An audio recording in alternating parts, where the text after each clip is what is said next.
కుకట్పల్లిలో ఒక eve teasing గొడవ ప్రాణం తీసింది. తన సోదరిని వేధిస్తున్న యువకుడిపై తమ్ముడు దాడి చేశాడు. స్నేహితులతో కలిసి వెంకట్రమణను చితక్కొట్టాడు శ్రీధర్. అయితే తీవ్ర గాయాలతో ఆ యువకుడు మృతి చెందాడు.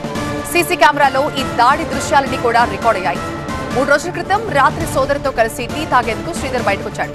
ఆ సమయంలో మద్యం మత్తులో ఉన్న వెంకట్రమణ అనే వ్యక్తి ఆమెను చూసి కామెంట్ చేశాడు. దీంతో మాట పెరిగి చివరికి అది కొట్టుకునే వరకు వెళ్ళింది. శ్రీధర్ తన స్నేహితులతో కలిసి దాడి చేయడంతో వెంకట్రమణ తల పగిలింది.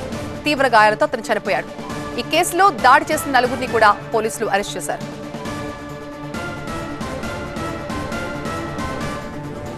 కుకట్పల్లిలో జరిగిన దాడికి సంబంధించిన దృశ్యాలు మనం చూడొచ్చు. ఒక వ్యక్తి తన సోదరితో కలిసి రాత్రి టీ తాగేందుకు బయటకు వెళ్లిన క్రమంలో వెంకట్రమణ అనే వ్యక్తి తాగిన మైకుల్లో ఆ అమ్మాయిపై కామెంట్స్ చేశాడు. దీంతో ఆమె సోదరుడు అతనితో గొడవ పెట్టుకున్నాడు. తన ఫ్రెండ్స్ తో కలిసి వెంకట్రమణపై దాడి చేయడంతో వెంకట్రమణ తల పగిలినట్టుగా తెలుస్తోంది. తీవ్ర గాయాలతో వెంకట్రమణ చనిపోయాడు. సీసీ కెమెరాలో నమోదైన దృశ్యాల ఆధారంగా పోలీసులు ప్రస్తుతం ఆ నలుగురిని కూడా అదుపులోకి తీసుకున్నారు.